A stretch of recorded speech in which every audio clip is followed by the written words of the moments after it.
जय हिंद फ्रेंड्स। नमस्कार सभी दोस्तों को। आइए चलते हैं। लास्ट क्लास में हम लोगों ने देखा कि यूपीपी यूपीएसआई क्या सिलेबस और थोड़ा सा आगे उसके बारे में जाना कि कुल वर्डों की संख्या हमने जानी कि 52 होती है और वो 52 वर्ड कहाँ से निकल कर आए थे। मैंने आपको पूरा डिटेल में बताया था कि जो हमारे एक बार फिर से रिकॉल करके देखते हैं। यानी कि 52 कुल 52 वर्ड हिंदी भाषा हिंदी हिंदी में हमारे होते हैं। कुल वर्णों की संख्या कितनी होती है मैंने आपको बताई थी 52 होती है। और जो 52 होती है वो कहाँ से होती है? 11 तो हमारे स्वर होते हैं और 33 हमारे क्या होते हैं भैया? व्यंजन होते हैं। इसमें हमारा अंत स्थ व्यंजन होता है और ऊष्म व्यंजन होता है, यानी कि 4 अंत स्थ और 4 ऊष्म व्यंजन होते हैं यार अलावा। और सा सा सा उसके बाद में आप लोगों ने देखा दो हमारे उच्छिप्त होते हैं, डे और ढे, और दो अयोगभाव होते हैं अंग हा। ये हमारे अगर इनको टोटल करेंगे तो हमारे कुल वर्णों की संख्या आ जाती है 52। इसके आगे लेकर चलते हैं हम आप लोगों को। आशा करते हैं आप लोग कॉपी और पेन लेकर बैठे होंगे और जो भी इस व्हाइट बोर्ड पर लिखेंगे तो वही नोट करेंगे। मैं आपको एक गारंटी के साथ देता हूं कि यानी कि जो भी एक भी पॉइंट इस वर्ड माला से ऐसा कोई नहीं मिस होगा मेरे दोस्त मेरे भाई, जो कि आपको कहीं पर भी भूलने की वो हो। तो उसके बाद में मैंने आपको वर्डों के बारे में बताया था। इसके आगे की चर्चाएं लेकर चलते हैं, क्लास के साथ साथ बढ़ते चलेंगे धीरे धीरे। यानी कि स्वर क्या होते हैं, स्वरों का वर्गीकरण क्या होता है, उच्चारण के आधार पर स्वर कितने होते हैं, जीवा के आधार पर स्वर कितने होते हैं, व्यंजन क्या होते हैं, स्पर्शी व्यंजन क्या होते हैं, सारा का सारा आपको सब कुछ मिलेगा धीरे धीरे। तो इसके आगे की चर्चा करते हैं। तो 1983 में जो निर्देशालय बोर्ड था हिंदी का, 1983 में हिंदी का निर्देशालय बोर्ड था, उसने मेरे भाई हिंदी वर्तनी हिंदी वर्तनी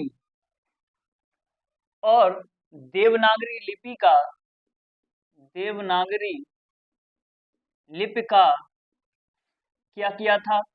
मानवीकरण किया था। मानवीकरण किया था। यानी कि 1983 में हिंदी निर्देशालय ने देवनागरी लिपि और हिंदी वर्तनी का मानवीकरण किया था। मानवीकरण का मतलब ये होता है कि हम जो कुछ शब्द ऐसे होते हैं कि उनको अशुद्ध लिखते हैं, जैसे कि मेरे दोस्त सड़क आपने ऐसी भी लिखी देखी होगी और सड़क आपने ऐसी भी लिखी देखी होगी। आप खुद ही लोग बताएंगे। अतिशयोक्त आपने ऐसी भी लिखी देखी होगी। अतिशयोक्त आपने ऐसी भी लिखी देखी होगी। तो यानी कि वर्डों को हम कैसे शुद्ध लिखते हैं, उसी को ही हिंदी निर्देशालय ने 1983 में मानवीकरण किया, जिससे कि हम कोई भी वर्ड आगे गलत ना करें। इसीलिए अब उसके बाद में एक माइंड में क्वेश्चन आता है कि लिपि का अर्थ क्या होता है। लिपि का अर्थ होता है किसी भी भाषा को किसी भी भाषा को लिखने का तरीका। किसी भी भाषा को लिखने का तरीका। यानी कि लिपि का अर्थ होता है किसी भी भाषा को लिखने का तरीका। लिपि जो होती है हर भाषा की अलग अलग होती है। एक नोट करके लिखेंगे कहीं कॉर्नर पे अपनी कॉपी में मेरे दोस्त। यानी कि एक तरफ डालेंगे भाषा और एक तरफ डालेंगे लिपि।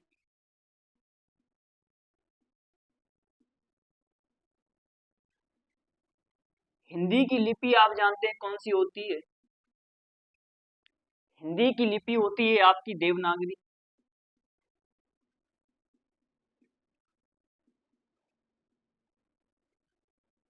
इसके आगे बात करते हैं, अंग्रेजी की लिपि होती है रोमन। अंग्रेजी की कौन सी लिपि होती है मेरे भाई? रोमन। आगे कौन सी आती है? उर्दू। उर्दू की लिपि होती है अरबी और फारसी।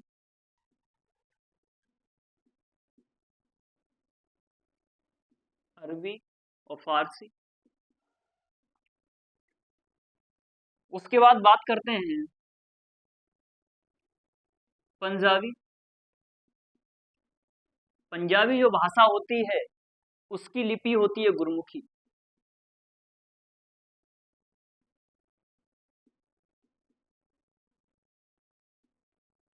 नोट करके कहीं भी अपनी नोटबुक में एक कॉर्नर पर लिखेंगे। कभी कभी पूछ लेता है कि हिंदी भाषा की लिपि क्या होती है। हिंदी भाषा की लिपि होती है देवनागरी। अंग्रेजी भाषा किस लिपि में लिखी जाती है? रोमन लिपि में लिखी जाती है। पंजाबी भाषा किस लिपि में लिखी जाती है? वो आपकी लिखी जाती है गुरमुखी। उसके बाद में आपकी आ जाती है उर्दू भाषा। उर्दू भाषा किस लिपि में लिखी जाती है? वो आपकी अरबी और फारसी में लिखी जाती है। इसके आगे की कहानी लिखते चलते हैं। ये नोट डाउन कर लीजिएगा, उसके बाद में आगे चलते हैं। आगे चलते हैं, हेडिंग बनाएंगे, व्यंजनों को आधा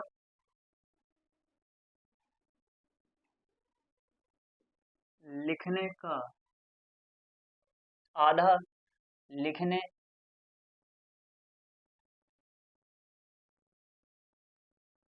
की विधि।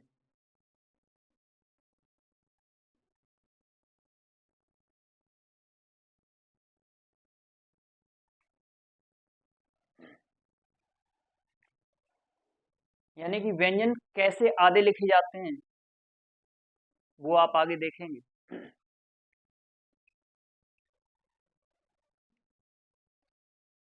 व्यंजनों को पहले हम बांट लेते हैं 2+9+22 में। यानी कि व्यंजन की कुल संख्या मैंने आप लोगों को बताई थी 33। तो जो पूरे व्यंजन होते हैं उनको आधा लिखने का तरीका कैसा होता है वो देखेंगे। यानी कि हमने इनको भागों में बांट लिया, 2, 9 और 22। एक छोटी सी इससे पहले जानकारी देखेंगे। यानी कि जो ऊपर लाइन खींची होती है इसको कहते हैं सिरोरेखा। क्या कहते हैं भैया? सिरोरेखा। इसको कहते हैं खड़ी पाई। खड़ी पाई।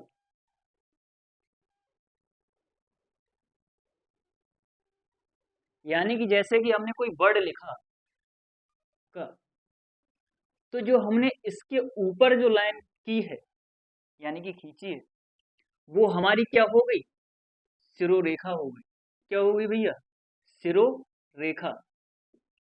यानी कि सिरो हमारे सिर के ऊपर ही तो है, इस वर्ड के सिर के ऊपर ही तो लाइन खींची गई है। उसके बाद में ये जो लाइन आपको दिख रही है ये वाली, इसको क्या कहेंगे? इसको मेरे भाई कहेंगे खड़ी पाई। क्या कहेंगे? खड़ी पाई। यही तो मेरे दोस्त मेरे भाई बताया है मैंने। यानी कि ऊपर जो लाइन खींचते हैं उसे कहते हैं सिरोरेखा, और जो खड़ी रेखा होती है हमारी ये वाली किसी वर्ड में, उसका नाम देते हैं हम खड़ी पाई। चलिए आगे चलते हैं इसके। तो मैंने व्यंजनों की संख्या आपको बताई थी 33, और 33 व्यंजनों को हमने सरल भाषा में तोड़कर लिख दिया है 2, 9 और +22। देखिए 2 9 + 22। दो कौन कौन से होते हैं?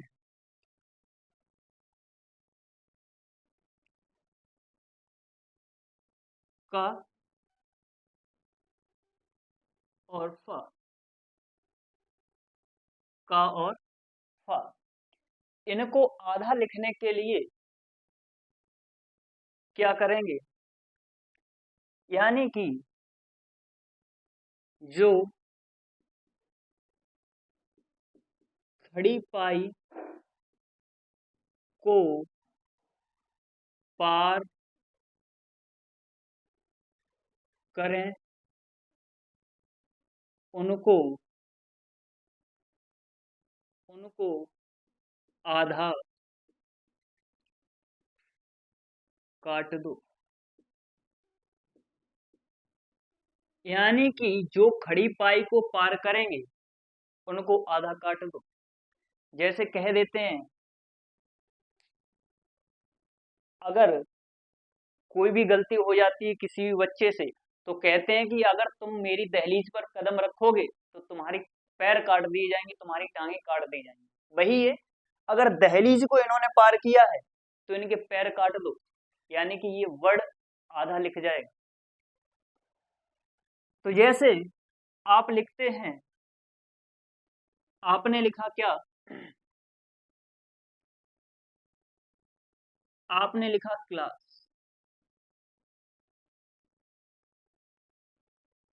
यानी कि जब आपने क्लास लिखा तो जो क है मेरे भाई, जो खड़ी पाई को पार कर रहा है उसका आधा ही तो हिस्सा काटा है आपने। बात समझ में आई मेरे दोस्त?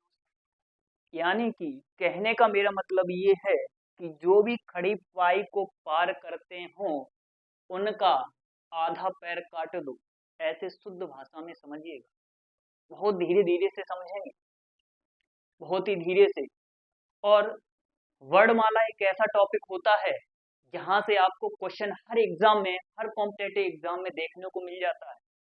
यानी कि कुछ लोग कह देते हैं कि अरे ये सब्जेक्ट, यानी कि ये टॉपिक हो ही जाएगा। हिंदी भाषा को हम लोग बहुत इजीली ले लेते हैं, लेकिन वो है उतनी नहीं। तो यानी कि बात करते हैं, हम लोग बात कर रहे थे खड़ी पाई पे। यानी कि जो खड़ी पाई होती है उसके बाहर जो वर्ड आता है, जो भी हिस्सा जाए उसको आधा जब लिखेंगे तो कैसे लिखेंगे कि उनको आधा पैर काट दीजिएगा, आधा आपका लिख जाएगा। क्या लिख जाएगा भैया, देख लीजिएगा। जैसे आपने लिखा क्लास, तो इसमें जब खड़ी पाई है, खड़ी पाई को आपने काटा, और जब खड़ी पाई को काटा तो क्या किया? यानी कि जो आधा हिस्सा है वो आपने आधा हिस्सा हटाकर, तभी तो आपने उसको अक्षर को आधा लिखा। आगे देख लीजिए।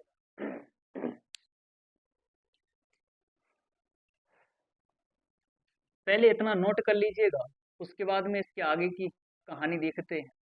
जल्दी से नोट करिएगा एक कॉर्नर में। यानी कि छोटी सी बात है ये बहुत इंपॉर्टेंट है। जब हम लोग बर्तनी में लिखते हैं, यानी कि एक बर्तनी का टॉपिक आता है और वो हर एक एग्जाम में आता है, 1 नंबर 2 नंबर आपको हर एग्जाम में, कॉम्पिटेटिव एग्जाम में देखने को मिलता है।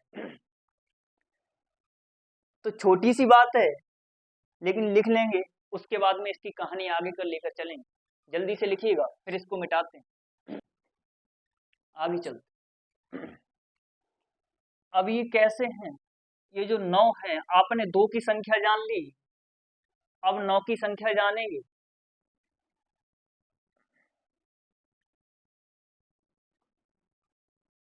लिखेंगे इसमें कि जो वर्ड नीचे से लोटनिक है, जो वर्ड नीचे से लोटनिक है,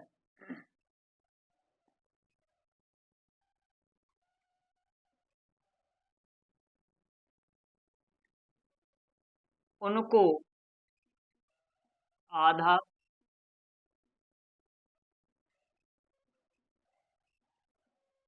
लिखने के लिए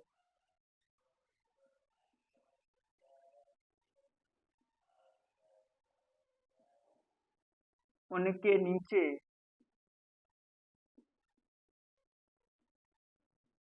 हलंत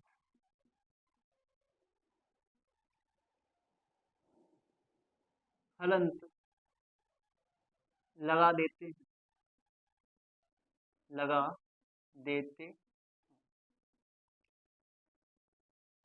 अर्थात कहने का मतलब ये है कि जो वर्ड नीचे से घुमावदार होंगे, जो वर्ड वर्ड नीचे से लोटने को होंगे, उनको आधा लिखते समय, उनको जब आधा लिखेंगे तो क्या करेंगे, उनके नीचे हलंत लगा देंगे।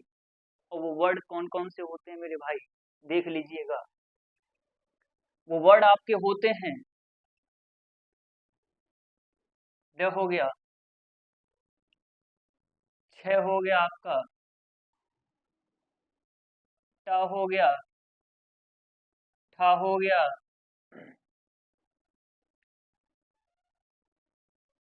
ड हो गया, ढ हो गया, ढ हो गया, द हो गया, रा हो गया, है हो गया। देखिए, अगर आप इनको गिनेंगे तो इनकी संख्या पूरी 9 हो जाएगी। अर्थात यानी कि इन शब्दों को लिखते समय जब आधा इनको लिखेंगे तब इनके नीचे हलंत का प्रयोग करते हैं। जैसे आपने लिखा कद्दू,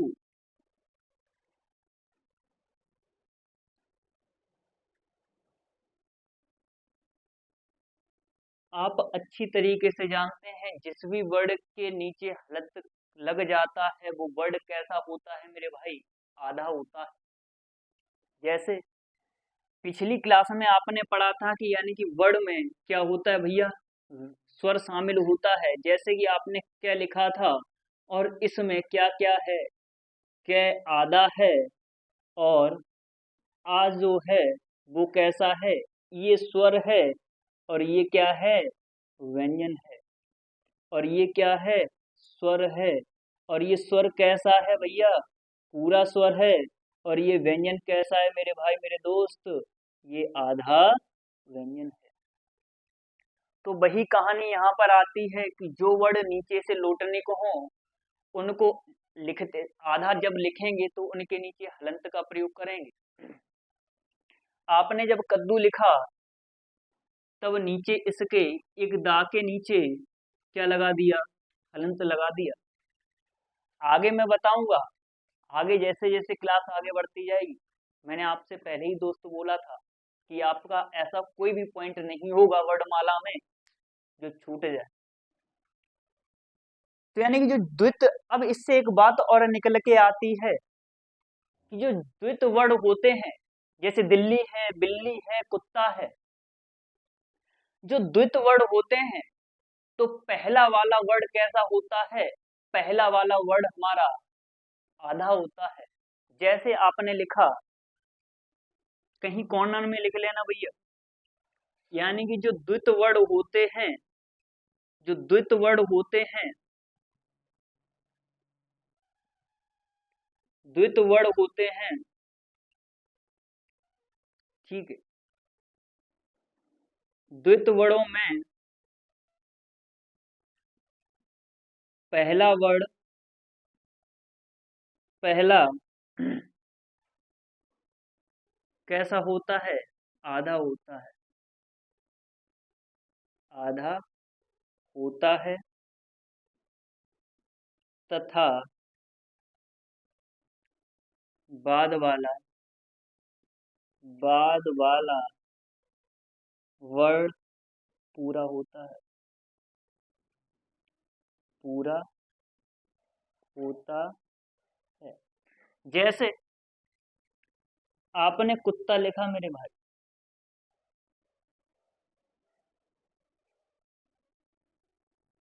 कॉपी पर लिखेंगे आप अपनी कुत्ता, और मुझे आगे जब शुद्ध वर्तनी होगी, जब ये टॉपिक होगा तब मैं आपको बताऊंगा वर्तनी में कुत्ता लिखा तो मेरे दोस्त सभी लोग ये बताएंगे ये कुत्ता सही लिखा हुआ है या ये कुत्ता सही लिखा हुआ है।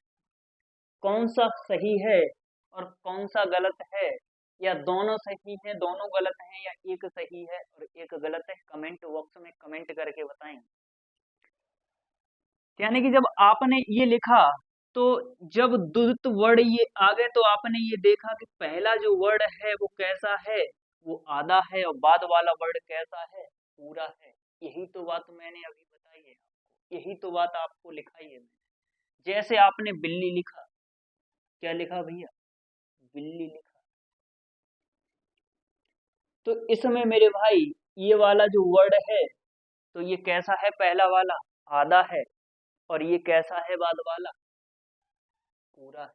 जैसे आप लिखते हैं बच्चा, जैसे आप लिखते हैं दिल्ली, जैसे आप लिखते हैं सच्चा सच्चा, आप खुद अपने मन से सोचिएगा और लिखिएगा मेरे दोस्त अपनी कॉपी पर। कौन कौन से ऐसे वर्ड द्वित वर्ड हो सकते हैं जिसमें पहला वर्ड आधा और दूसरा वर्ड पूरा हो जाता है। तो बात हमारी यहाँ पर चल रही थी, यानी कि जो लोटनिक वर्ड होते हैं उनको आधा लिखने के लिए क्या करते हैं, उनके नीचे किसका प्रयोग करते हैं भैया, हलंत का प्रयोग करते हैं। और यहीं पर मैंने अभी आपको ये बताया कि जो द्वित वर्ड होते हैं उनको पहला वर्ड कैसा होता है, आधा होता है, और बाद वाला कैसा होता है, पूरा होता है। आगे की कहानी लेकर चलते हैं तो इसको थोड़ा सा नोट कर लीजिएगा जल्दी से, उसके बाद आगे की कहानी लेकर चले आप। चलिए बात करते हैं इस पर 22 की। हमारे ये 2 हो गए, ये 9 हो गए। आपने ये जाना कि यानी कि कै और फै 2 ऐसे वर्ड होते हैं जो खड़ी पाई को पार करते हैं, और उसके बाद में 9 आपने ऐसे जाने कि जो लोटनिक होते हैं। लोटनिक का मतलब होता है घुमावदार, जो घुमावदार नीचे से होते हैं उनको आधा लिखने के लिए हलंत का प्रयोग करते हैं। अब बात आती है हमारी 22 पर। 22 क्या होते हैं, लिखेंगे जो खड़ी पाई को पार नहीं करते, जो खड़ी पाई को पार नहीं करते, जो खड़ी पाई को पार नहीं करते हैं उनको आधा लिखने के लिए किसका प्रयोग करेंगे, वो देख लीजिए। तो जो खड़ी पाई को पार नहीं करते हैं वो वर्ड कौन से होते हैं वो देख लीजिएगा मेरे भाई। जैसे ख हो गया आपका, गा हो गया, घ हो गया, उसके बाद में आपका आता है च, ज, झ, य, त, थ, ध, न, प, उसके बाद में ब, भ, म, य, ल, उसके बाद में आपका आ जाता है य, ल, स, स, स, उसके बाद में आपका ये आ जाता है।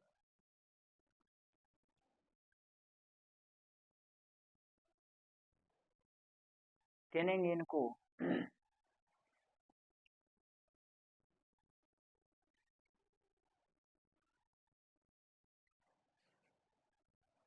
क्या, क्या उसमें चला गया था आपका ख, ग, घ, य, च,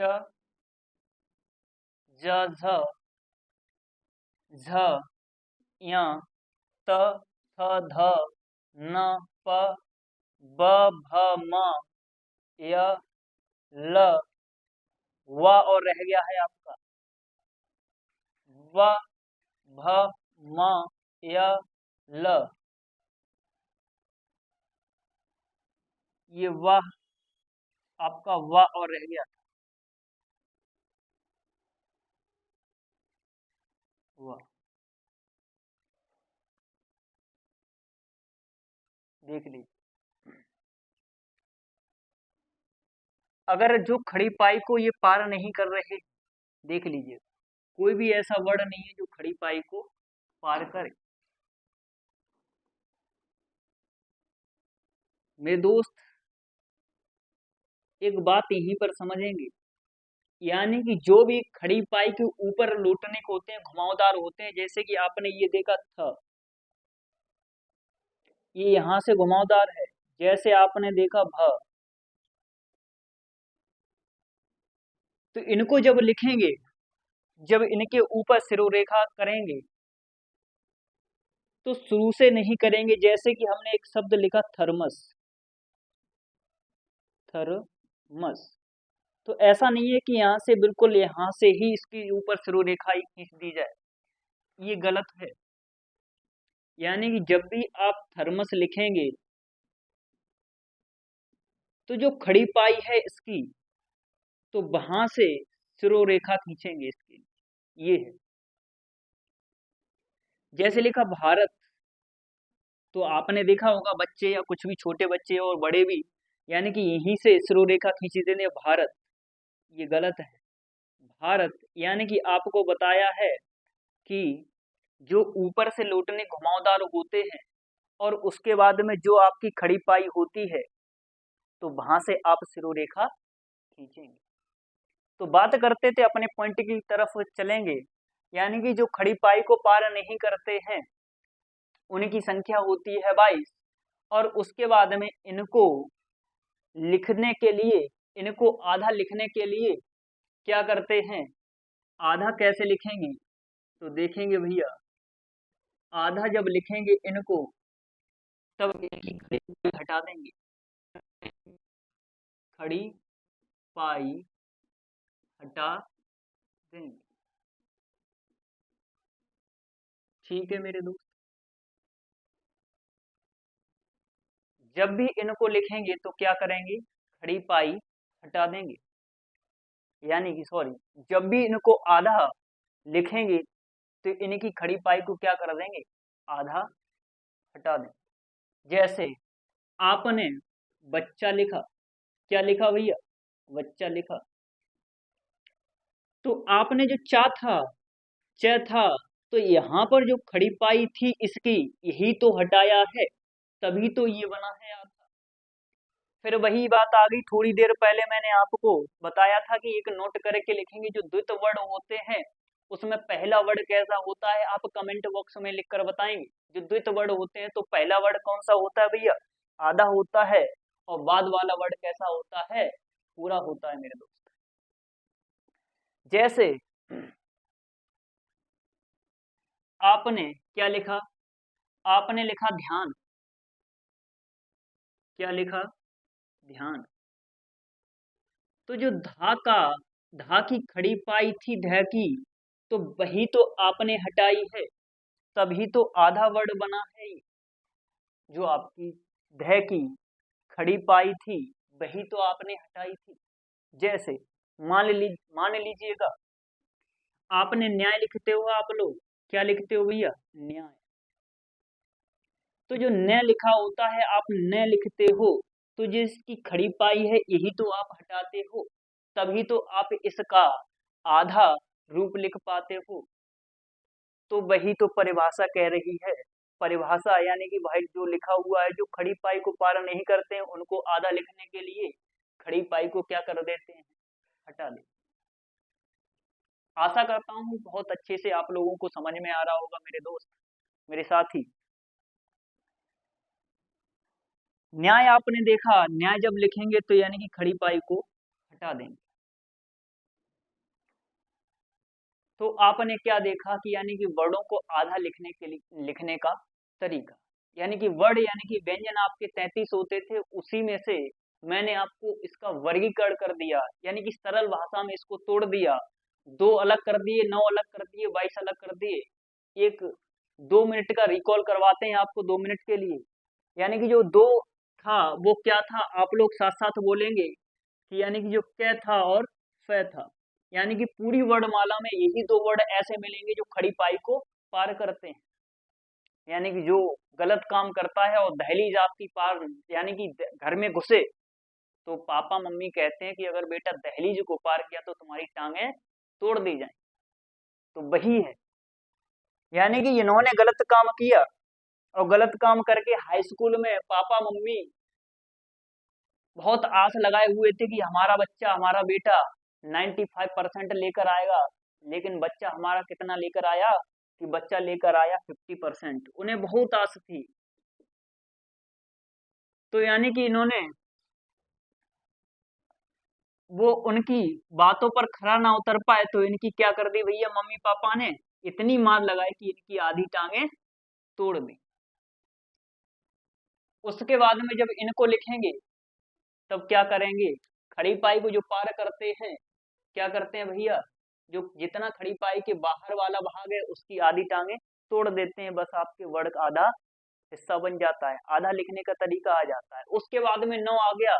9 आपको मैंने ये बताया था कि जो भी वर्ड नीचे से घुमावदार होते हैं लोटनिक होते हैं। लोटनिक का मतलब होता है घुमावदार।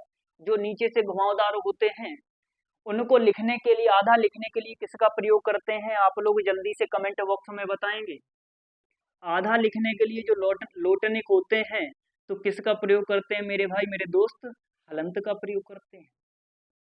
किसका प्रयोग करते हैं, हलंत का प्रयोग करते हैं। उसके बाद में मैंने आपको बताया था कि जो खड़ी पाई को पार नहीं करते हैं, जो खड़ी पाई को जो भी वर्ड पार नहीं करते हैं उनको आधा लिखने के लिए कैसा लिखा जाता है, लिखने का तरीका कैसा होता है आधा। तो जो खड़ी पाई को पार नहीं करते हैं तो उनकी खड़ी पाई क्या कर दी जाती है भैया, हटा दी जाती है। जैसे आपने लिखा था सच्चा, जैसे आपने लिखा था बच्चा,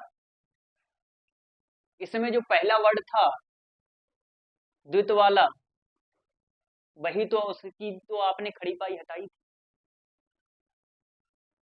जैसे कि एक वर्ड होता है बे, एक शब्द होता है वर्ड नहीं, क्षमा चाहते हैं, बे।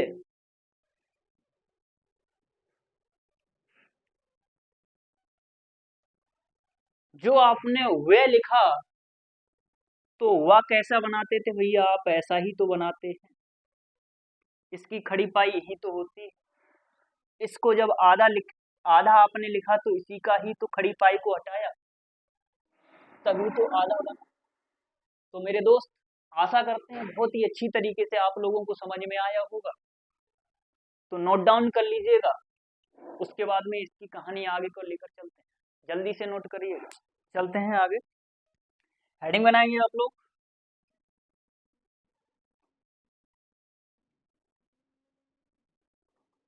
बिंदु लगाने का तरीका, तरीका बिद कर लीजिएगा।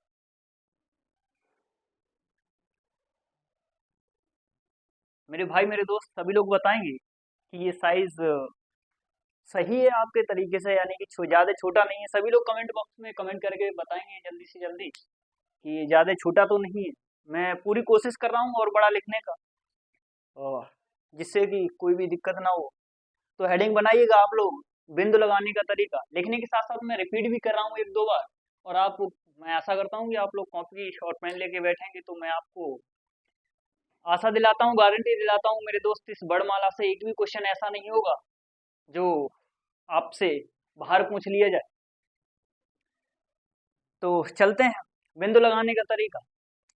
और बिंदु कैसे रखते हैं भैया, देख लीजिएगा, इधर इधर इधर। एक पंचमाक्षर होता है, एक अनुस्वार होता है, एक नुक्ता होता है। एक अनुस्वार होता है, एक पंचमाक्षर होता है, एक नुक्ता होता है। तो देख लेंगे पहला वाला, यानी कि एक सिरोरेखा के ऊपर होता है, एक खड़ी पाई के नीचे होता है, एक खड़ी पाई के बाएं होता है और एक खड़ी पाई के दाएं होता है। जो खड़ी पाई के दाएं होता है वो थोड़ा सा नीचे होता है। आगे आगे धीरे धीरे क्लास में आपको बताते चलेंगे, आपको पता चलेगा। तो सबसे पहले लिखेंगे भैया, ये जो आपका होता है वो होता है पंचमाक्षर। पंचमा, जैसे अंग है, ये जो आप लिखते हैं, ये क्या होता है भैया, ये पंचमा अक्षर होता है। आगे लेकर चलते हैं। दूसरा आपका क्या आता है, दूसरा आता है आपका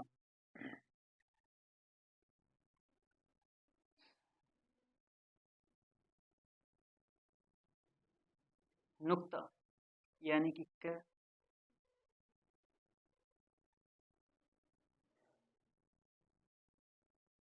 ख, ज,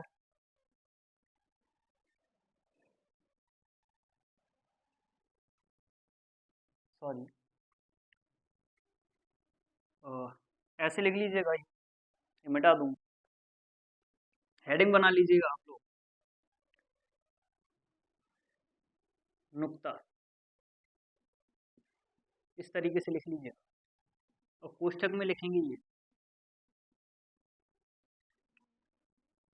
क, ग, ज, और फ। ये क्या होते हैं, ये अरबी फारसी के शब्द होते हैं। कैसे शब्द होते हैं भैया, अरबी फारसी के शब्द होते हैं। और ये क्या लिखा होता है, ये होता है हमारा नुक्ता, नुक्ता। जैसे कि ये लिखा हुआ है गजल, इसको आप जब पढ़ेंगे तो क्या क्या इसको उच्चारण करेंगे, गजल। अगर मैं इसको नुक्ता लगा दूं गा पे, तो गजल क्या हो जाएगा भैया, गजल। जैसे कि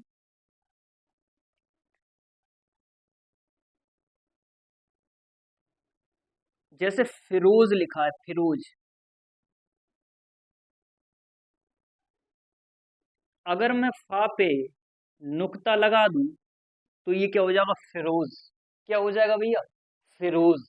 जैसे वही है, अभी आपने देखा, यानी कि गजल और गजल, यही है नुक्ता का काम। उसके बाद में तीसरे नंबर पे क्या आता है, तीसरे पर आता है आपका अनुस्वार। क्या आता है भैया, अनुस्वार, देख लीजिए। जैसे कि आपने लिखा, कमेंट बॉक्स में लिखकर मुझे बताएंगे मेरे भाई मेरे दोस्त, ये जो हिंदी लिखी है ये सही है, या ये जो हिंदी लिखी है ये सही।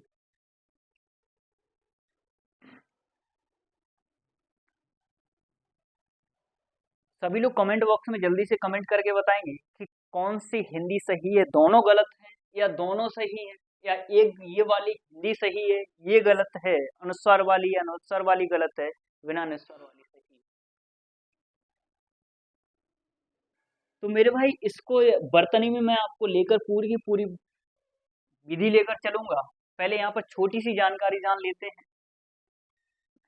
जैसे आपने लिखा पंप, क्या लिखा भैया, पंप आपने लिखा ऐसे भी देखा होगा, और पंप आप ऐसे भी लिखते।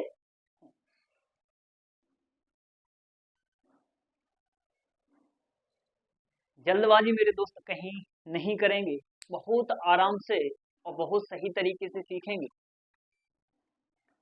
यानी कि जो नुक्ता लगा होता है, एक बार माइंड में सेट कर लेना कि जो नुक्ता लगा होता है, नुक्ता के बाद आने वाला जो शब्द होता है उस शब्द के अपने ही वर्ग के पंचमाक्षर में बदल जाता है।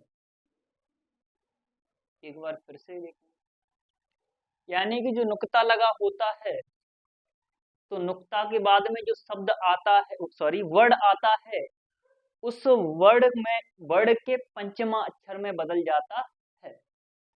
कैसे, जैसे ये लिखा हुआ है पंप, और उसके बाद में आपने लिखा था यहाँ पर पंप। तो ये जो नुक्ता के बाद वाला जो वर्ड आया है, पा आया है, इसका जो पंचमा अक्षर है ये क्या है भैया? माँ है। और ये जो पंचमा अक्षर होता है वो आधे में लिखा जाता है। क्लियर हुई बात? और लिख लीजिएगा। यहीं पर अभी आई थी हिंदी। जो ये नुक्ता है भैया, नुक्ता के बाद में कौन सा वर्ड आया है? दा आया है, ये वाला। नुक्ता के बाद में कौन सा वर्ड आया है? दा आया है। और दा का पंचमा अक्षर कौन सा होता है? दा का पंचमा अक्षर होता है दै धै धै धै न। दै धै धै न। तो जो न होता है वो अपने अर्ध रूप में आ गया। तो ये क्या हो गया भैया? हिंदी। तो ये भी सही है मेरे दोस्त, ये भी सही है, ये भी सही है, और ये भी सही है। जैसे कि मेरे दोस्त, एक मेरा भाई कमेंट करके लिख रहा है, सर यानी कि शंख कैसे लिखेंगे? मैं आशा करता हूं कि इतनी सरल भाषा में सही तरीके से समझाने के बाद में अगर ये प्रश्न आप खुद करेंगे तो कैसे काम चलेगा? आप खुद बताइएगा। यानी कि स को लिखा और नुक्ता के बाद में क्या आया है भैया? ख आया है। और इसका पंचमा अक्षर क्या होता है? ये होता है ड, अंग है। उसके बाद में क्या लिखेंगे भैया? ख। मेरे दोस्त सभी कमेंट करके बताएंगे ये वाला संख्या सही लिखा है या गलत लिखा है।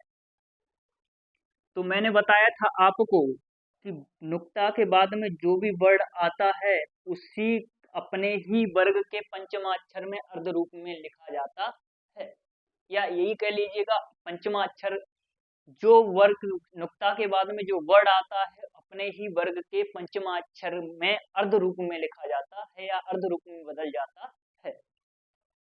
कैसे भी करके बोल लीजिएगा मेरे दोस्त, केवल केवल अपना मेन फोकस किस पे है? समझने पर है।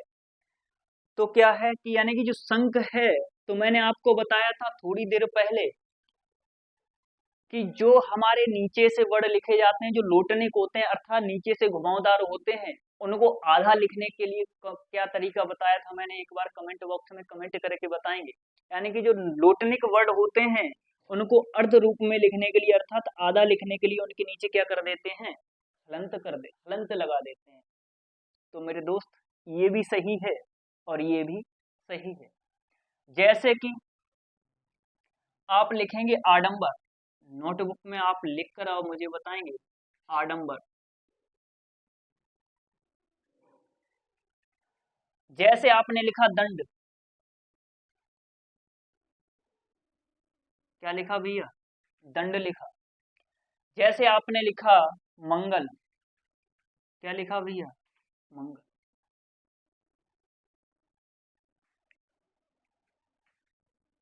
तो मैं ये आपको केवल 3 जो वर्ड हैं ये आपको मैं होमवर्क के रूप में दे रहा हूं। यानी कि जब क्लास नेक्स्ट स्टार्ट होगी तब आपको कमेंट करके उसी में बताना है मेरे दोस्त। और अगर आप चाहें तो टेलीग्राम हमारा चैनल है, उसी पे ही आप इस होमवर्क को, 3 केवल है, ज्यादा वर्ड नहीं है, एक आडंबर है, एक दंड है, एक मंगल है, इनको शुद्ध रूप में यानी कि और किस तरीके से लिखे जा सकते हैं सही रूप से, उस तरीके को बताना है। तो आपने क्या सीखा भैया? यानी कि जो हमारा अनुस्वार होता है उसके बाद में जो भी वर्ड आता है अपने ही वर्ग के पंचमाक्षर में अर्ध रूप में बदल जाता है। चलिए आगे की कहानी क्या करते हैं भैया? क्या था भैया? यानी कि अनुस्वार हो गया हमारा, अनुस्वार के बाद में हमारा नुक्ता हो गया, नुक्ता के बाद में हमारा क्या हो गया भैया? हमारा उच्छिप्त बचा हुआ है। उच्छिप्त इसी को ही ताड़न जाती है, दिगुड़ दिगुड़ कहते हैं। उसके बाद में हमारा क्या बचा हुआ है भैया? यही वाला है।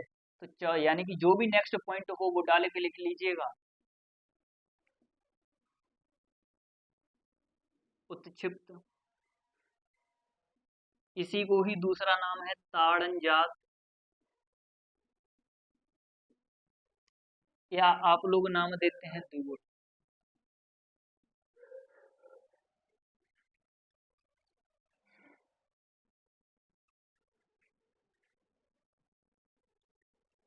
यानी कि जो मेन हो काम होता है भैया ड ढ, ये क्या होता है ड और ढ। यानी कि पूरा बात इस पर आती है कहाँ पर भाई, यानी कि हमारा उच्छिप्त लगेगा और कहाँ पर नहीं लगेगा, यही तो बात चल रही है। तो यानी कि इसमें बहुत सारे नियम हैं, केवल हम उन नियमों को पढ़ेंगे जहां पर ये उच्छिप्त नहीं लगता है, जहां पर इस बिंदु का प्रयोग नहीं होता है, बाकी हर जगह प्रयोग होता है। जैसे कि मान लीजिएगा कि ऐसा कोई काम है जिसके नियम बहुत सारे हैं। मान लीजिएगा ये एक आपका वर्क है, वर्कशीट है, और वर्कशीट में आपको किसी ने ये वर्क दिया है कि इतनी जगह पर कोई भी कलर नहीं भरा जाएगा, और जितनी भी वर्कशीट है इस सारी जगह पर कोई भी कलर फिल कर दीजिएगा, भर दीजिएगा। उसने पूछा कहाँ पर कलर भरा जाएगा, तो आप केवल इतना ही तो बोलेंगे कि सर यहाँ पर कलर नहीं भरा जाएगा, बाकी सारे के सारे यानी कि इस सीट पर कलर भर देंगे, यानी कि रंग भर देंगे। बात तो वही है। यानी कि इसको उच्छिप्त को हम केवल 5 नियम ऐसे हैं जहां पर इसका प्रयोग नहीं करते हैं, बाकी हर जगह उच्छिप्त का प्रयोग कर लेंगे। तो वही 5 नियम देख लेते हैं मेरे दोस्त मेरे भाई, और बाकी सब हम उच्छिप्त को प्रयोग करेंगे। तो देखते हैं, जल्दी से नोटबुक में पहला नियम लिखेंगे। और पहला नियम क्या कहता है हमारा, पहला नियम ये कहता है जिनमें जिनमें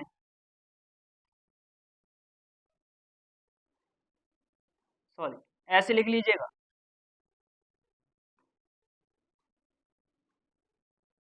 ये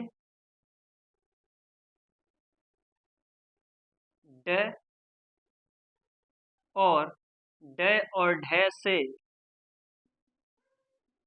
शब्द शुरू नहीं करते, नहीं करते, नहीं करते।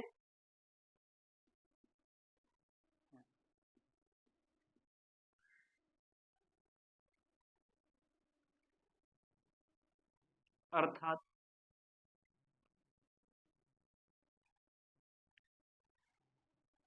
यानी कि ऐसा कोई भी, यानी कि जो 2 वर्ड ऐसे होंगे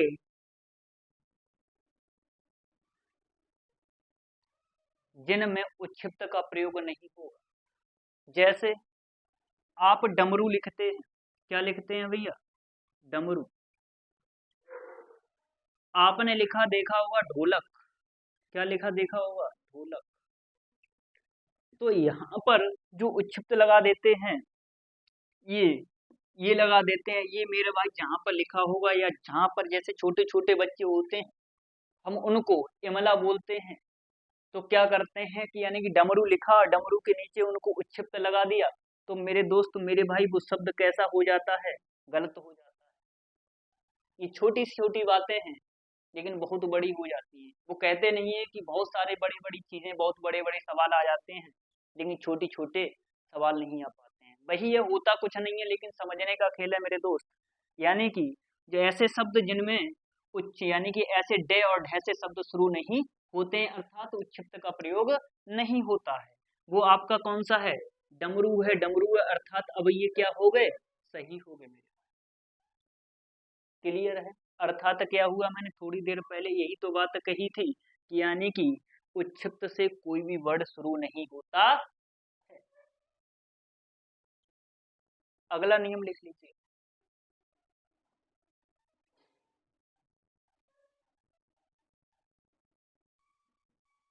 अंग्रेजी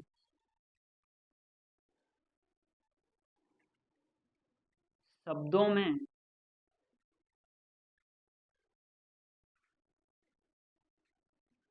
उत्क्षिप्त का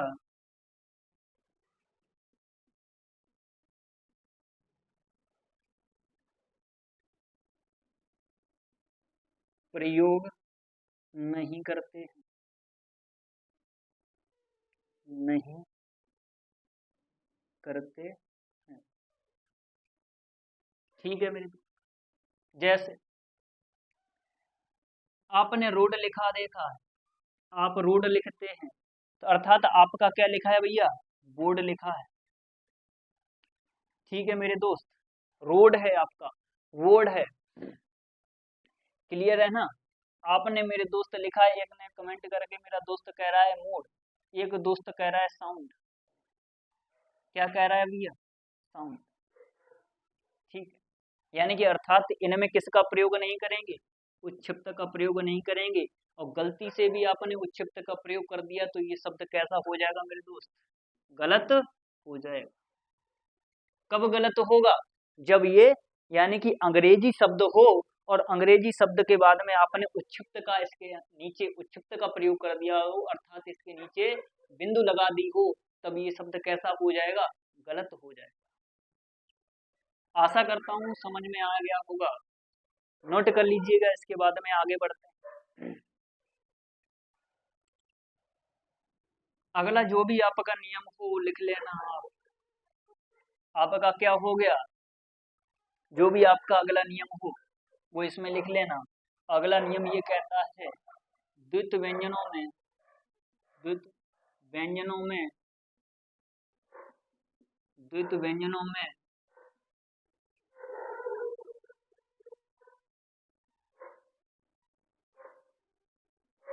उत्क्षिप्त का प्रयोग नहीं होता है, नहीं होता है। यानी कि जो भी द्वित व्यंजन होंगे अर्थात जहां पर भी द्वित वर्ण आएगा उनमें किसका प्रयोग नहीं होगा, उत्क्षिप्त का प्रयोग नहीं होगा। जैसे आपने ये कह दिया, क्या कह दिया भैया, जो अभी आपने थोड़ी वो गलती से मैंने आपको बताया था वहां पर जब अंग्रेजी वाला बता रहा था हड्डी लिख दिया था। कैसा लिख दिया था भैया, हड्डी लिखा था आप। तो ये जो द्वित व्यंजन है, तो द्वित व्यंजन में किसका प्रयोग नहीं करेंगे यहाँ पर भैया, उत्क्षिप्त का प्रयोग नहीं करेंगे, अर्थात यहाँ पर उत्क्षिप्त का यानी कि बिंदु का प्रयोग नहीं करेंगे। समझ में आई मेरे दोस्तों बात। जहाँ पर द्वित व्यंजन होते हैं वहां पर किसका प्रयोग नहीं करते हैं, वहां पर हम उत्क्षिप्त का प्रयोग नहीं करते। जैसे आपने मिट्टी लिखा,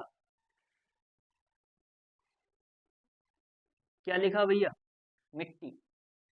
एक मेरा दोस्त कमेंट करके लिख रहा है कबड्डी बहुत शानदार भैया, कबड्डी।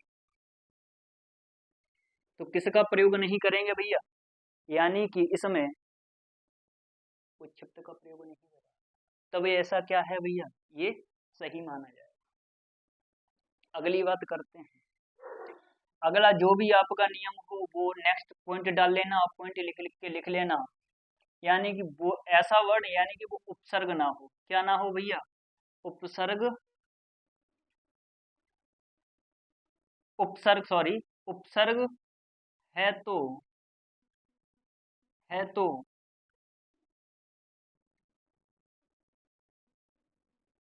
उत्क्षिप्त का प्रयोग, उत्क्षिप्त का प्रयोग। अब आप आगे खुद ही लिख लेना, क्या करते हैं, नहीं करते हैं। यदि उपसर्ग है तो उत्क्षिप्त का प्रयोग नहीं करते हैं। जैसे आपने कोई भी शब्द ले लीजिएगा, जैसे आपने लिखा निडर, भैया बिना डर के, नि माने नहीं और डर माने डर। जैसे आपने नी क्या है, एक उपसर्ग है और डर, ठीक है ना भैया, यानी कि डर में क्या लगाया है, उपसर्ग लगाया है, तो निडर हो गया। अगर उपसर्ग है तो उत्क्षिप्त का यहाँ पर प्रयोग नहीं करेंगे। अगर आपने प्रयोग कर दिया गलती से तो वो शब्द कैसा हो जाएगा, गलत हो जाएगा। आगे चलते हैं। आगे पॉइंट लिखेंगे जो भी आपका पॉइंट है, डे और ढे से पहले, डे और ढे से पहले अनुस्वार है, अनुस्वार है तो किसका प्रयोग नहीं करेंगे? आप खुद ही लिखेंगे अपनी कॉपी में, उच्छिप्त का प्रयोग नहीं करेंगे। जैसे देख लेंगे, जैसे आपने लिखा ग्राउंड, वो ये कह रहा है डे और ढे से पहले अनुस्वार है तो उच्छिप्त का प्रयोग नहीं करेंगे। देखिएगा, डे और ढे से पहले किसका प्रयोग आ रहा है भैया? अनुस्वारी ही का तो प्रयोग आ रहा है। अभी थोड़ी देर पहले अनुस्वार का प्रयोग मैंने बताया था कहाँ कैसे कैसे करते हैं। जैसे आपने थोड़ी देर पहले एक शब्द सुना था, यानी कि देखा था, साउंड लिखा है आपने, तो क्या है, डे और ढे से पहले क्या आ गया, यानी कि अनुस्वार आ गया, तो ये क्या हो गया साहब, तो इसमें उच्छिप्त का प्रयोग नहीं करें, अर्थात ये बिंदु लगाने के तरीके हमारे खत्म हो। तो आपने क्या सीखा कि यानी कि एक तो अनुस्वार होता है, एक उच्छिप्त होता है, और एक क्या होता है भैया, नुक्ता होता है, और एक क्या होता है, पंचमाक्षर होता है। तो जल्दी से रिकॉल कर लेंगे, जो हमारा भैया पंचमाक्षर होता है वो अंगह होता है, ठीक है साहब। उसके बाद में जहां पर भी अंगह होता है वहां पर उच्छिप्त का प्रयोग नहीं करते हैं। उसके बाद में आपने देखा था कि जो भी हमारे अंग्रेजी शब्द होते हैं, जो भी हमारे बोर्ड है, रोड है, तो इन शब्दों में मैंने आपको बताया था कि किसका प्रयोग नहीं करेंगे, उच्छिप्त का प्रयोग नहीं करेंगे। उसके बाद आपने जाना था कि जो भी हमारा क्या होता है भैया, यदि उपसर्ग है, यदि उपसर्ग है तो उसमें उच्छिप्त का प्रयोग नहीं करेंगे, और डे और ढे से पहले यदि अनुस्वार आ गया तो उसमें किसका प्रयोग नहीं करेंगे, उच्छिप्त का प्रयोग नहीं करेंगे मेरे दोस्त। आगे चलते, लिख लेना, नोट कर लेना, उसके बाद में आगे बढ़ते हैं, मिटाते हैं। हेडिंग बनाएंगे आप, स्वरों का वर्गीकरण। किसका वर्गीकरण भैया? स्वरों का वर्गीकरण। किसका वर्गीकरण भैया? स्वरों का वर्गीकरण। स्वरों, स्वर्गों नहीं, स्वरों का वर्गीकरण। ठीक, चलिए देखिएगा, स्वरों का वर्गीकरण करते हैं तो आप जानते हैं कि स्वरों का वर्गीकरण में कुल स्वर कितने होते हैं? कुल स्वर होते हैं हमारे 11, और मैंने आपको बताया था कि उच्चारण की दृष्टि से कितने होते हैं, वो होते हैं भैया 10। अभी आप, मैंने कहा था जल्दबाजी मत करिएगा, आपको धीरे धीरे से सब चीज बताई जाएगी, हर एक वो पॉइंट बताया जाएगा मेरे दोस्त, जो आपके एग्जाम पॉइंट व्यू से बहुत ही इम्पोर्टेंट है। कोई भी ऐसा पॉइंट नहीं होगा जो आपका छूटे। मैंने आपसे पहले ही शुरुआत में वादा किया था कि आपको व्हाइट बोर्ड पर हर एक पॉइंट वो मिलेगा जो आपके एग्जाम में बहुत ही इम्पोर्टेंट है। मैं आपको कोई भी ऐसा वादा करता हूं, मैंने पहले ही दिन से वादा किया था कि ऐसा कोई पॉइंट नहीं होगा जो छूटे, बस आपको केवल भरोसा बनाए रखना। चलिएगा, यानी कि कुल स्वर अगर पूछे तो कितने होते हैं 11, और उच्चारण की दृष्टि से अगर पूछे तो कितने होते हैं 10 होते हैं। तो सबसे पहले हेडिंग बनाएंगे, सबसे पहले स्वरों स्वरों के वर्गीकरण में सबसे पहले हेडिंग बनाएंगे, और वो हेडिंग बनाएंगे मात्रा के अनुसार, मात्रा के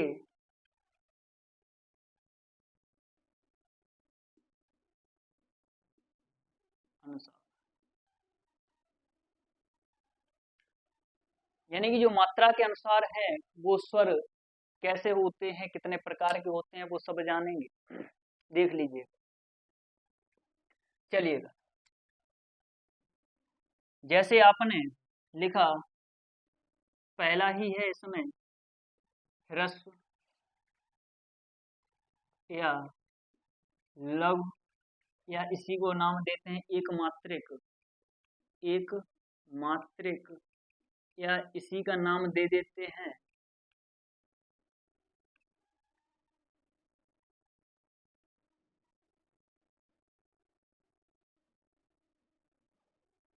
पलक झपकने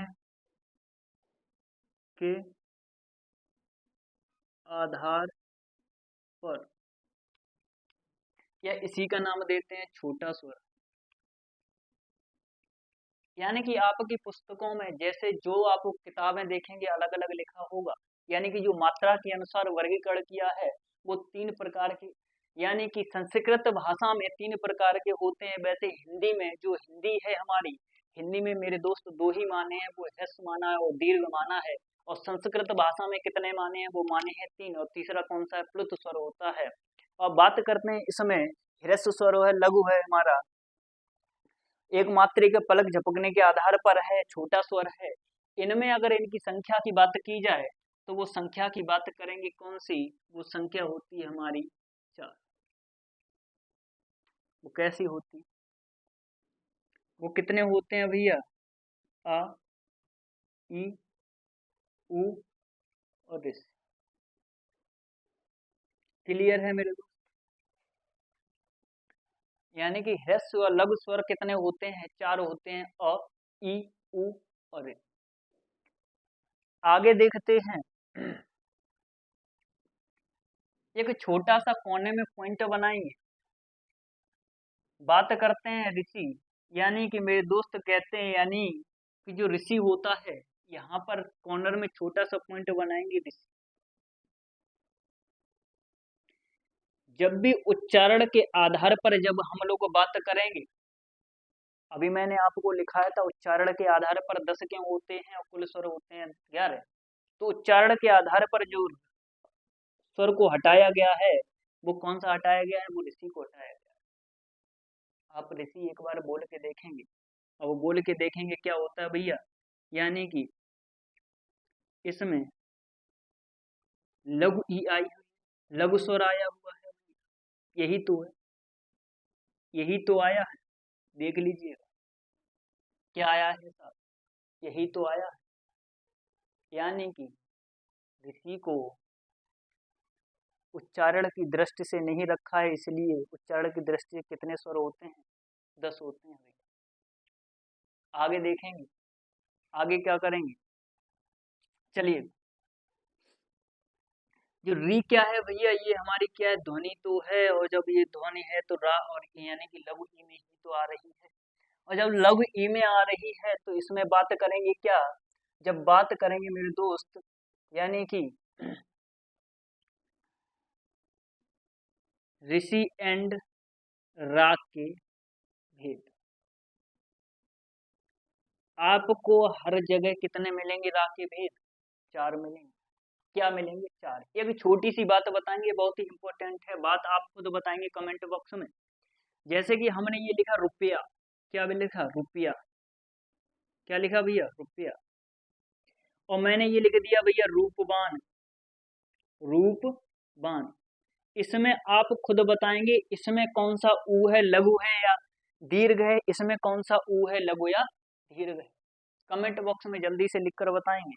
यानी कि इसमें आपका है लघु ऊ आता है, और इसमें क्या आता है भैया? दीर्घ ऊ आता है। क्या आता है? दीर्घ। आप खुद बोलेंगे रुपया और आप बोलेंगे रूपवान। चलिए आगे, यानी कि ऋषि और रेक और रा के भेद बता रहा था मैं। तो एक होता है रा का सामान्य रूप, सामान्य रूप। एक रा का क्या होता है भैया? रा का रेफ रूप, रेफ रूप होता है। और एक रा का क्या होता है भैया? पदेन रूप होता है। क्या होता है? पदेन रूप होता है। ये होते हैं। जैसे कि सामान्य रूप कैसा होता है भैया? जैसे आपने बहुत सारे शब्द हैं, जैसे आपने लिखा राकेश, ये सामान्य ही तो इसका रूप हुआ। जैसे आपने लिखा रमेश, क्या लिखा भैया? रमेश, ये राग तो सामान्य रूप में ही तो आया है। जैसे आपने लिखा राम, जैसे आपने लिखा राधा, बहुत सारे शब्द हैं। यानी कि ये कैसा है आपका? सामान्य रूप ही तो है, साधारण रूप ही तो रा का है। आगे बढ़ते हैं, रा का रेफ रूप कैसा होता है? रेफ रूप होता है भैया, रेफ रूप रूप यानी कि रूप जो छत के ऊपर हो भैया, यानी कि ऊपर हो, सिरोरेखा के ऊपर हो। जैसे कि आपका कर्म लिखते हो, आपका धर्म, आप धर्म लिखते हो, आप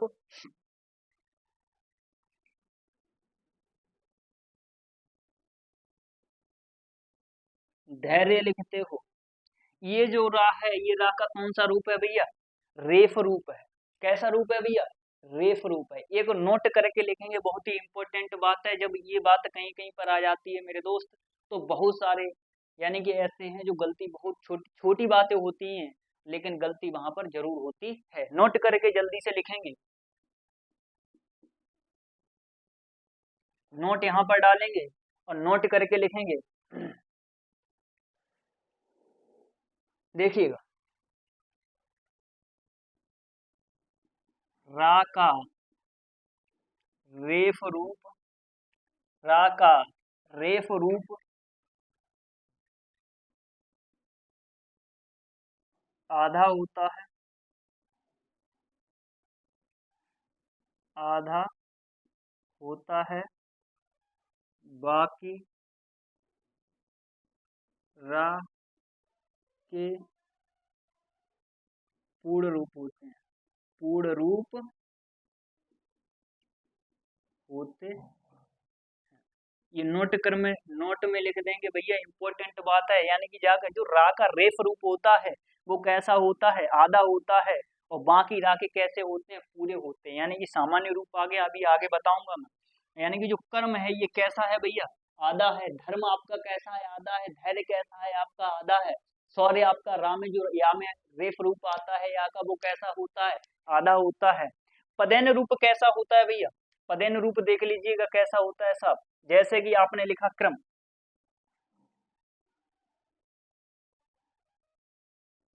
क्या लिखा आपने? क्रम लिखा। तो ये जो आपका रा है भैया, ये कैसा है? इसका रेफ रूप है। और जब रेफ रूप है तो मेरे दोस्त कमेंट बॉक्स में बताएंगे कि ये आधा रूप है या पूरा रूप है, पूर्ण रूप रा का है। तो आप अभी आपने एक बात सीखी नोट में कि रा का जो रेफ रूप होता है केवल वही आधा होता है। बाकी सब जो राध यानी कि रा के रूप होते हैं वो सारे के सारे कैसे होते हैं? पूर्ण होते हैं। तो ये कैसा है भैया? पूर्ण ही तो है। कैसा है भैया? पूर्ण है। जैसे एक बात आती है ट्रक की साहब, ट्रक है, ड्रम है साहब। अब इसमें क्या होता है भैया? यानी कि जो आपने देखा है भैया, इसमें आप बताएंगे कि कौन सा रा पूरा है और कौन सा आधा है, या इसमें आधा रा है या पूर्ण रा है। जैसे आप केवल इसको मान लो, इसको भूल जाओ, केवल ये लिखा हुआ है, केवल ये लिखा हुआ है। और जब ये लिखा हुआ है भैया तो क्या है? ये पदेन रूप हो गया इसका। और जब पदेन रूप हो गया भैया तो क्या हुआ है साहब? जब पदेन रूप है तो इसका रा ये पूर्ण रूप हो गया। और जब पूर्ण रूप हो गया साहब तो इसमें लिखा हुआ है मेरे दोस्त, ट्रक लिखा हुआ है। ठीक, ये क्या हो गया? हलंत हो गया। और आपने थोड़ी देर पहले बात यानी कि सीखा था कि जो लोटनिक वर्ड होते हैं, नीचे से लोटे हुए होते हैं, घुमावदार होते हैं, उनको आधा लिखने के लिए किसका प्रयोग करते हैं? उनको आधा लिखने के लिए हलंत का प्रयोग करते हैं। अर्थात ऐसे समझ लीजिएगा, जिनकी सिरोरेखा थोड़ी सी, सॉरी, जिनकी सिरोरेखा के बाद खड़ी पाई, जो खड़ी पाई छोटी सी हो, घुमावदार नीचे से हो, उनको सहायता करने के लिए, उनको आधा लिखने के लिए किसकी सहायता ली जाती है? उनको आधा लिखने के लिए यानी कि उसकी खड़ी पाई की सहायता देने के लिए किसका प्रयोग करते हैं भैया? हलंत का प्रयोग करते हैं। तो दोस्त, आशा करता हूं कि आपको बहुत ही अच्छा समझ में आया होगा। अब यहाँ पर ऋषि की बात करते हैं। जैसे आपने लिखा सृष्ट, जैसे आपने लिखा दृष्ट, तो इसमें ये जो हो गया वो तो ऋषि हो गया साहब। ये क्या हो गए हमारे? ये हमारे हो गए रा। और आपने देखा कि किसमें आधा रा है और किसमें उड़ रहा। तो इसको लिख लिया होगा आपने। तो रिकॉल करते हैं, आज हम लोगों ने क्या पढ़ा। आज हमने देखा कि हिंदी निर्देशालय कितने, यानी कि 1983 में हिंदी वर्तनी और देवनागरी लिपि को मानवीकरण किया था। यानी कि मानवीकरण का अर्थ मैंने बताया था आपको कि मानवीकरण का अर्थ होता है कि वर्तनी को शुद्ध रूप से लिखना, वो वर्ड शुद्ध रूप से लिखना जो आगे कभी गलत ना हो। जो चलते आ रहे हैं गलत, उन्होंने मानवीकरण कर दिया हिंदी निर्देशालय ने कि ये साहब ये ऐसे नहीं, ऐसे लिखिएगा, ये शुद्ध रूप है। तो 1983 में हिंदी निर्देशालय ने मानवीकरण किया था। उसके बाद में मैंने आप लोगों को बताया कि यानी कि बिंदु कैसे लगाते हैं, यानी कि अनुस्वार है, पंचमा अक्षर है, नुक्ता है, उच्छिप्त है, कहाँ कहाँ लगाते हैं। उसके बाद में आप लोगों ने पढ़ा था कि जो वर्ण व्यंजन होते हैं उनको कैसे आधा लिखा जाता है, और जो 33 व्यंजन होते हैं उनको मैंने आपको आसान तरीके से विभाजित कर दिया था 2 में, उसके बाद में आपका 9 में, उसके बाद में 22 में। दो का और फा, दो वर्ड ऐसे होते थे जो खड़ी पाई को पार कर देते, और जो खड़ी पाई को पार करते थे उनको आपको क्या करना था, आधा काट देना था। ऐसे ही आपने आगे सीखा, यानी कि स्वरों का वर्गीकरण और स्वरों के वर्गीकरण में आपने पहली हेडिंग ही देखी थी ह्रस्व स्वर जिसका नाम है लघु स्वर और जिसका एक मात्रिक नाम है इसका। उसके बाद में आपने देखा कि एक पलक झपकने के आधार पर छोटा स्वर भी कहते हैं, इनकी संख्या क्या होती है भैया, 4 होती है। स्वरों में कुल स्वरों की संख्या आपने देखी थी कितनी होती है भैया, 11 होती है। और उसके बाद में उच्चारण की दृष्टि से स्वरों की संख्या कितनी होती है, 10 होती है। और वो एक कौन सा हटाया तो वो ऋषि को हटाया गया था, वो आपने अच्छी तरीके से समझा। ऋषि को क्यों हटाया गया था, ऋषि जब आप ध्वनि इसको करेंगे तो वो री, यानी कि ध्वनि री की आ रही है र, या और उसके बाद में लघु ई की आ रही है। इस वजह से हिंदी के जो महान यानी कि लेखक हैं उन्होंने इसको यहाँ से उच्चारण की दृष्टि से इसमें हटा दिया, यानी कि उच्चारण की दृष्टि से रखा गया है। कुल स्वर से कुल स्वर में यानी कि जोड़ा तो गया है, उच्चारण की दृष्टि से हटा दिया गया है।